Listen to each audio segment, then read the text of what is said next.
Hello বন্ধুরা, বাংলাদেশের নাগরিক হিসাবে কিছু ইতিহাস জেনে নেওয়া যাক, চলুন তাহলে। বাংলাদেশের ইতিহাসে আজ যা ঘটল তা এক কথায় নজিরবিহীন। সেনাবাহিনী, র্যাব, পুলিশ, প্রশাসন সবাই দাঁড়িয়েছিল একজন নারীর পাশে। একজন নারী যিনি ছিলেন বছরের পর বছর বন্দী, অবহেলিত, নির্যাতিত ও অপমানিত। কিন্তু আজ তাকে ঘিরে দেখা গেল সম্মানের পাহারা, ভালোবাসার ঢল। এমন প্রোটোকল, এমন সংবর্ধনা, এমন ভালোবাসা বাংলাদেশে আর কোন রাজনীতিবিদদের ভাগ্যে কি জুটেছে?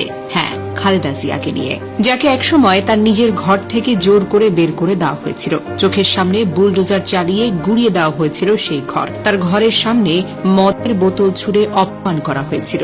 এমন অপমান কোনো নারী, কোনো মা, কোনো প্রাক্তন প্রধানমন্ত্রীও কখনো সহ্য করতে পারেনি। মিথ্যা মামলা, বিচারহীন অমানবিক চিকিৎসাহীনতা, সবকিছুর মধ্য থেকে তিনি মাথা নত করেননি। তিনি হারেননি, তিনি অপেক্ষা করেছেন। আর আজ সে অপেক্ষার মূল্য মিলেছে জনতার ভালোবাসায়। আজ খালেদা জিয়ার পাশে দাঁড়িয়েছে জনগণ। আজ তার চলার পথে ছায়া হয়ে দাঁড়িয়েছে রাষ্ট্রীয় বাহিনী। আজ তার পাশে আছে তার দেশের মাটি, মানুষের মন। সম্মান কি বন্দুকের জোরে আদায় করা যায়? না। সম্মান কি টাকায় কেনা যায়? না। সম্মান আসে আত্মত্যাগ থেকে। আজ খালেদা জিয়া শুধু বিএনপির নেত্রী নন, তিনি বাংলাদেশের একজন সংগ্রামী নারীর প্রতীক, একজন মা, একজন যোদ্ধা, একজন ইতিহাস। এবার একটু ভাবুন, যে সময় তাকে সবকিছু থেকে আলাদা করে দেওয়া হয়েছিল, সে সময় তার ঘরে আলো ছিল না। সেই সময় যারা হাসছিল তারা আজ নিঃসঙ্গ, একা এবং কোণঠাসা। সময় সবার হিসেব নেয়। আল্লাহ যাকে সম্মান দেন, পৃথিবীর কোনো শক্তি তাকে অপমানিত করতে পারে না।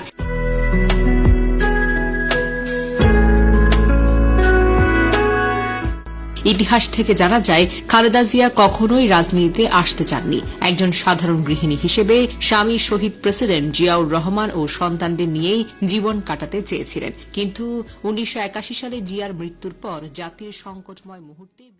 তো বন্ধুরা, আজকের এই ভিডিওটি দেখে কেমন লাগলো লাইক এবং কমেন্ট করবেন।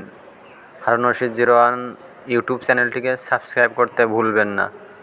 ভালো থাকুন, সুস্থ থাকুন। ধন্যবাদ সবাইকে।